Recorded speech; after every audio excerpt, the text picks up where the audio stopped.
Hey, this is Matt once again. Welcome back to another video, and this is a paid request for Movie Guide 2005. Thank you so much for that. For those interested in requesting any type of videos, movie reviews, re-reviews, random thoughts, streams, commentaries, video game playthrough for an hour, or full playthrough, whatever the case may be, feel free to send it either directly to my PayPal. Do have a CashApp as well.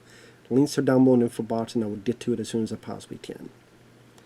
And of course, this is Scarface, the 1983 film, which I think the last time I reviewed or talked about this film, I tried to be this character named Cody Santana, which I don't even know how to do that anymore. Just a goof, like, hey, Cody Santana, talk about, just trying to talk about, but I figured this case talked about Scarface legitimately, because I do enjoy this film. Yes, this is one of those films that even though it's long, I don't mind it because I find it highly entertaining and fascinating to watch. It's directed by Brian De Palma. He did The Untouchables, Casualties of War. This was always my favorite film he did. And it stars Al Pacino. Probably my favorite film Pacino ever did. It's my favorite character. Yes, I know Pacino isn't Cuban, but he's so intense and interesting and lively and enthralling as Tony Montana. My eyes are glued to him, wondering what he's going to do and say next. I love the way he approached the accent and the dialogue and just his whole manner. He just was Tony Montana. You know, the star that they gave him, those intense looks, and then you have the combination of De Palma's direction, use of the camera, the Giorgio Moroder score, that really can elevate the intensity in the scenes. It didn't hold back in being R-rated. It was a lot of cursing, a lot of, pretty bloody. The rise and fall of power, like a Julius Caesar type of thing. Now, I have seen the original Scarface, which I remember being okay. I remember not minding it. I do prefer this. I know there was talks of doing like another remake, reboot, but nothing ever came about it. I think Antoine Fuqua at one point was going to make it, but yeah, nothing ever came of it. I love the video game for PlayStation 2. I haven't played it in a long time, but I do quite like the video game because it was a sequel. The first level is the ending of this movie, and what if you change fate? And you shoot the guy behind you, and you shoot your way out of the mansion, and you survive, and you rebuild your empire. I thought, wow, that's really cool. That's a cool way of doing it. Instead of just redoing the first movie, now you don't know where it's going, you don't know where the story is, and I like that approach. I thought that was a really cool approach. I would love to see an animated film of that. Sally Al Pacino didn't do the voice, but he approved of the guy they did. Like, hey, this is the guy. This is the guy you should use. I do wish Pacino himself had done the voice though, or do an animated film and Pacino do the voice. Because I mean, that would have been a cool what if story. But I do like the film that we have here. Great cast. I mentioned Al Pacino. I've always been a fan of, whether it be in Heat. I go back and forth between Heat and this one as being my favorite Pacino film. I go back and forth. But he's one of the great actors of all time, bar none. Stephen Bauer as his buddy does a really good job. Michelle Pfeiffer, who eventually becomes Tony's wife. Very young, very early in her career. Robert Loggia, who's in the Stallone film Over the Top. He was in a lot of stuff. Independence Day. He's in the film.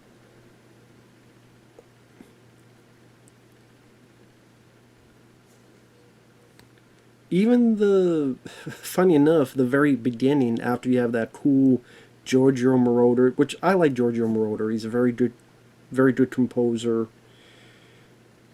And also cool, he wrote songs like Meet Me Halfway from Over the Top. Because he did some of the score and he wrote some of the songs for Over the Top with Stallone. And one of them was Beat Me Halfway, which I enjoy that song. So then the music fit the film like a glove, as do the songs, like Push It to the Limit.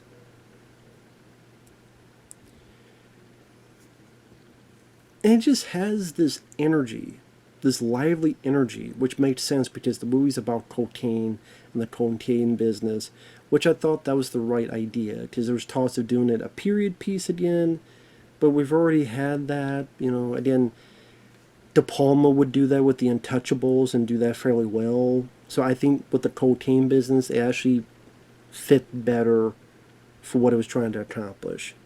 And this movie just lives and breathes 80s in a good way. And again, for a film that is 3 hours long, there's not really much slow spots. They're from Cuba to Miami, and it's because of the lively dialogue, or there's some parts that are rather funny, or there's some parts that are really intense and action-packed. There are parts that are, you just enthralled with the performances and the dialogue. Like, if I go through the film, there's so much stuff I find interesting.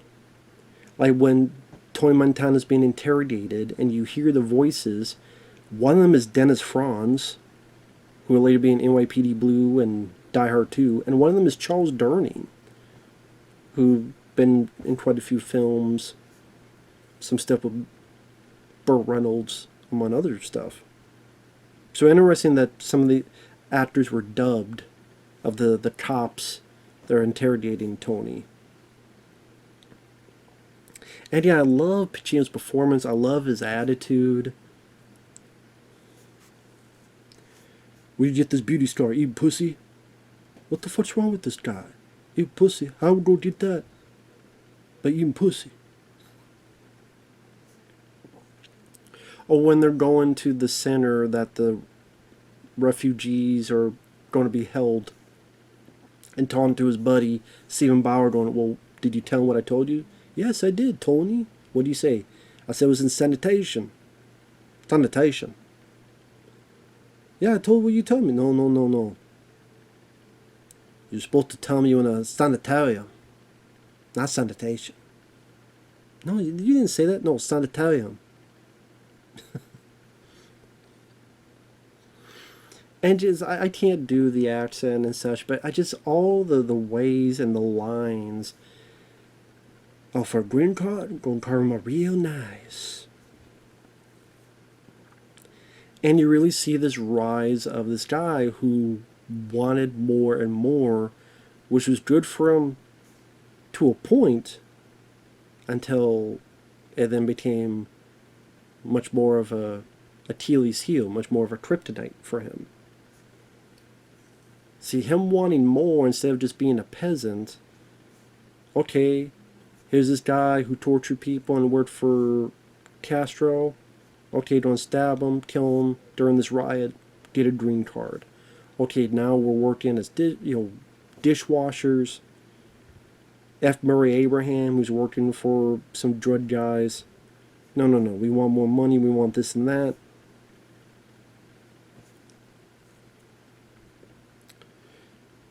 There's this deal with cocaine dealers, it goes wrong.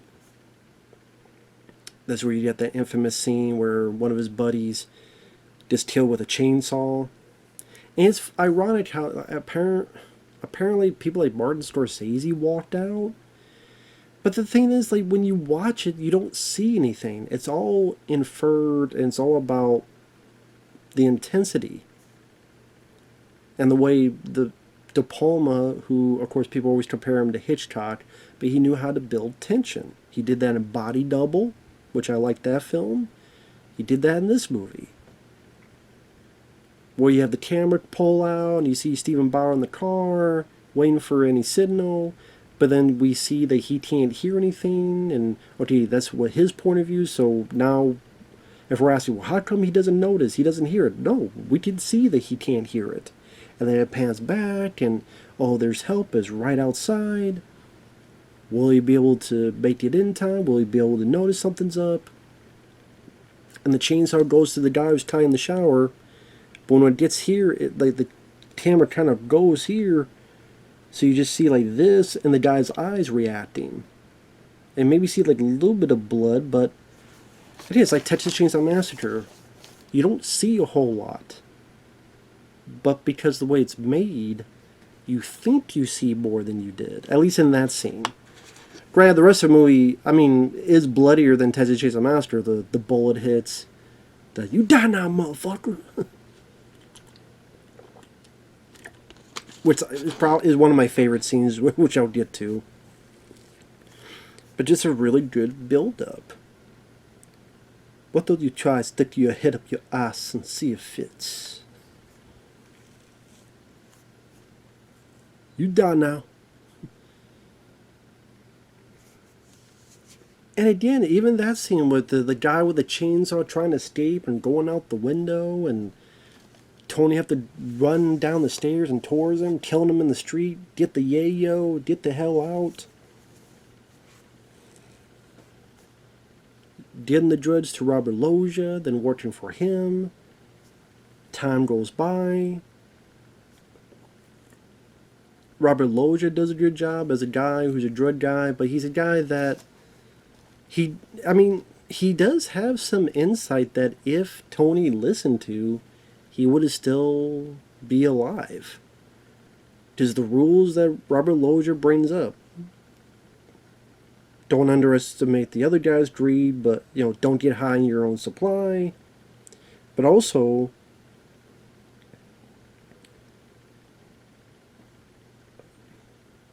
what was the one I was going to say?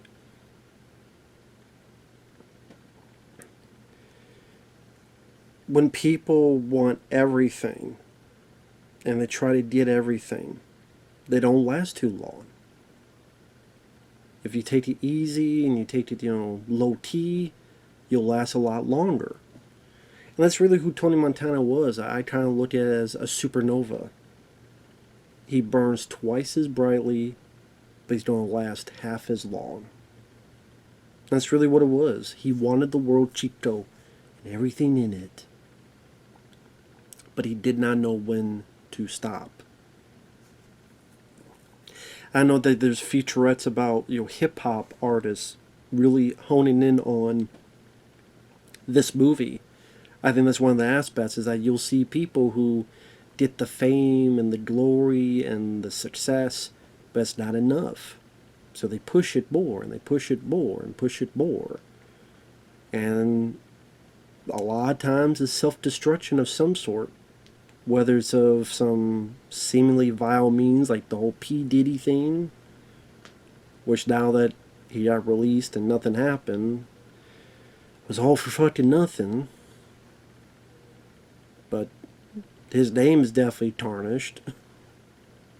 And definitely a guy that I'm not going to look at the same again. Or R. Kelly, which I think R. Kelly's still in prison? Isn't R. Kelly still in prison? Not for pissing on people. I want to piss on you. But like for more vile things.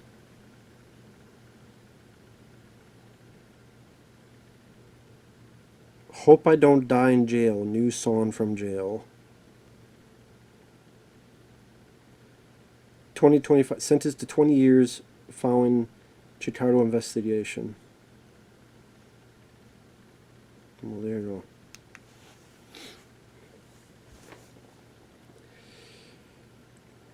Or in other ways, other wrestlers, actors, a lot of stuff. You get so much, but then you want more and more and more. And when more is not enough, you got the success, but then it's going to curve downhill. And that's what happened with Tony.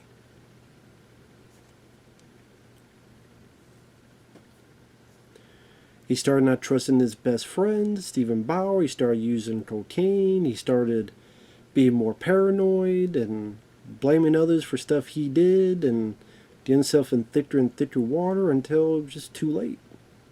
And you knew there was only one way for him to go. But the journey there, again, is just filled with a lot of style and a lot of energy.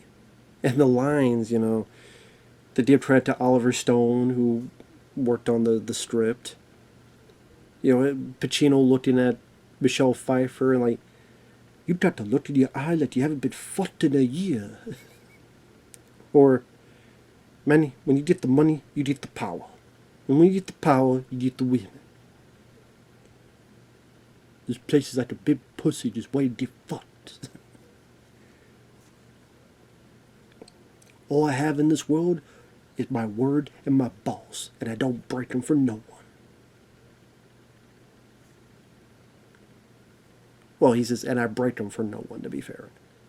All I have in this world is my balls and my word, and I break them for no one.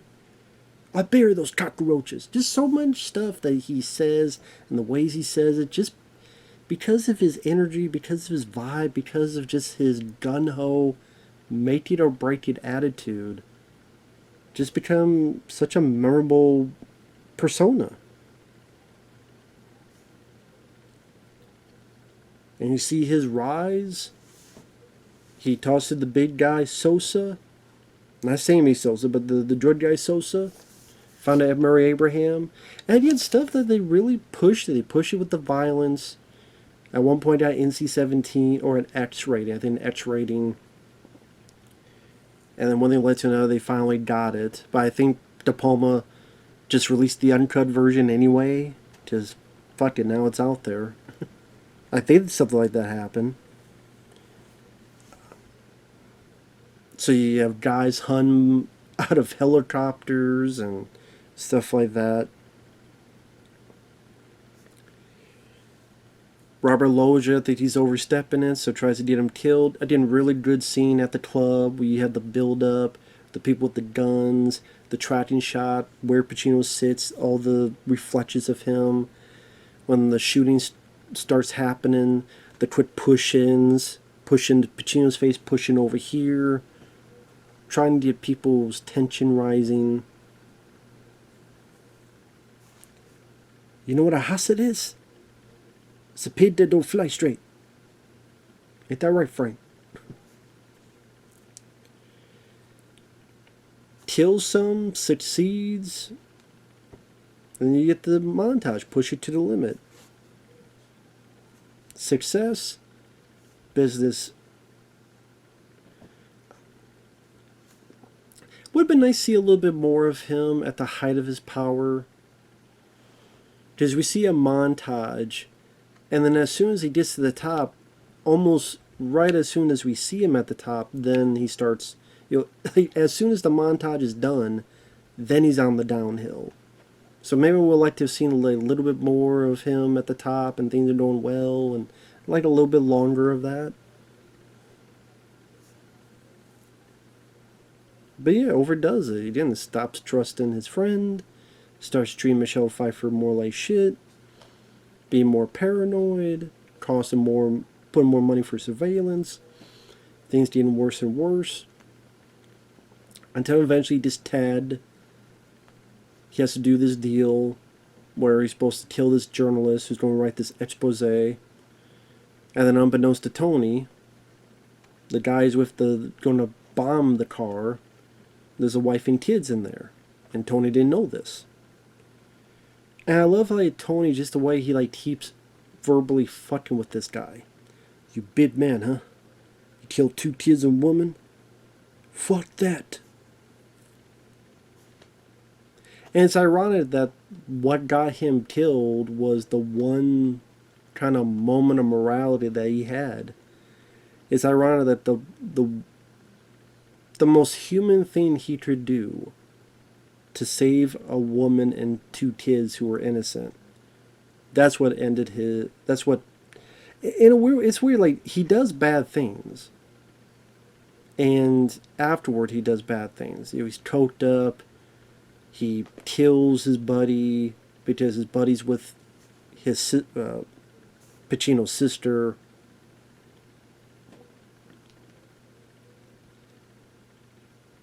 But when eventually what happens, okay, that was bound to happen.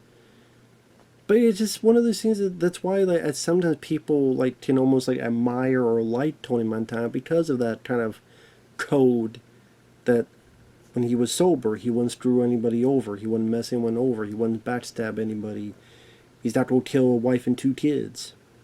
And one of my favorite bits is, "You die, motherfucker!"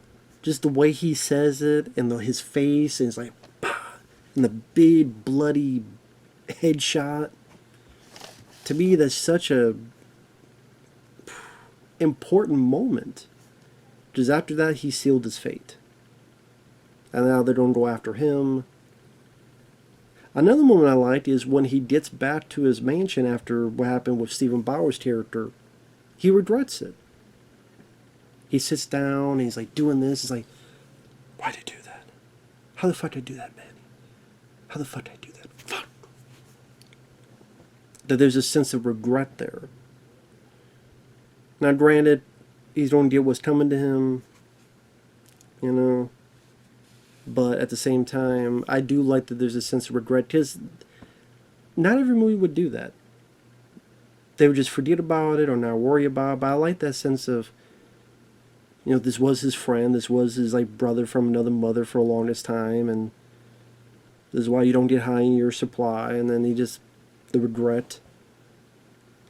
And then his own sister turned against him because she loved Stephen Bauer. And it's like, what, you want me? You want to fuck me, huh? Is that why you want? Is that why you're so obsessed with me, Tony? But then the sister gets killed, and so now he killed his buddy. His sister's dead. They're all coming at him. His men are getting killed. And then you get that explosive finale, "Say hello to my little friend," probably the most famous line in the movie. And I will say, if you don't go down, you must go down in a blaze of glory, just like Tony Montana did, and he certainly did. And it's pretty badass. You know, he's shooting with a grenade launcher, machine gun. He took a lot of people down, and then the way the action is edited, and just imagine all of the little squibs that they put for all the stuff being shot at and exploding. Sadly, nowadays, most of it would be CGI. They just put CGI squibs and CGI dust, and it would not look nearly as good as it did here. This is 1983. They had to do it for real. And that's why it stands the test of time. I mean, this movie as old as me, because it was the year I was born was 83, and this came out in 83. And it's still, I guess maybe it shouldn't, but like the critics were really lukewarm on the film.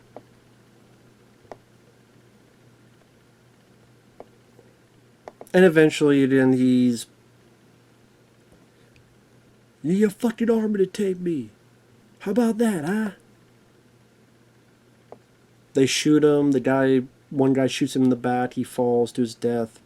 The irony is he's in his pool, and right above him is "The world is yours." Again, if he got to a certain point, was fine with it, he'd still be alive or lived longer, but wanting more, it was too much. Overdid it too much. Burnt out twice as fast. And it was nominated for some Golden Globes, but Brian De Palma got nominated for Worst Director by the Razzies. I would love to know what about this made him a nominee for Worst Director.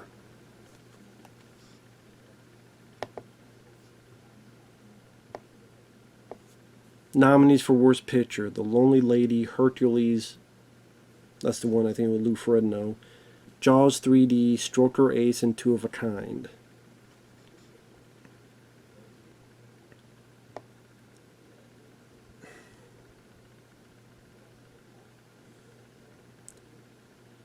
Sybil Danning won for Worst Supporting Actress for Chained Heat and Hercules. Worst New Star, Lou Ferrigno. And then The Lonely Lady, it won a few, which, yeah, that's not a good movie.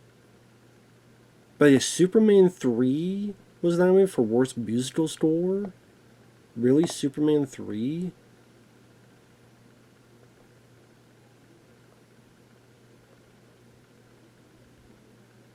And And Richard Pryor was nominated for Worst Supporting Actor for Superman 3.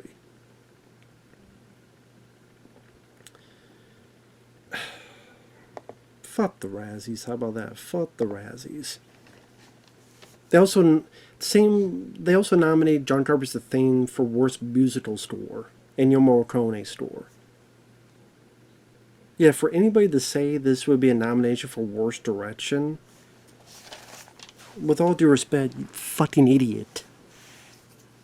If you don't like the film, that's fine, but to say it's badly directed to get nominated for Worst Razzie is ridiculous in my opinion. Ridiculous. To take a movie like this and put into a pace where it's never boring takes a lot of effort. Now, it's not a film I rewatch all the time because it's pretty long. But man, once I watch it, I'm hooked in until the end. Because I just find Al Pacino's performance that enthralling. You know, I did a list of like top 25 favorite fictional characters. If it was top 50, Tony Montana would easily be on the list. And just the good cast, the great music, the beautiful locations and pizzazz of Miami. When the violence is there, it hits hard. And bits of action. Hell, it makes me want to play the fucking video game, honestly. Which is like Grand Theft Auto, but not... It is, but it's not. But yeah. Anyway. I think there were comic books, too, on Scarface. I think there were prequel comics, but I think there were sequel comics as well. That do take place. Like, he survived, and then... however you want to put it, but...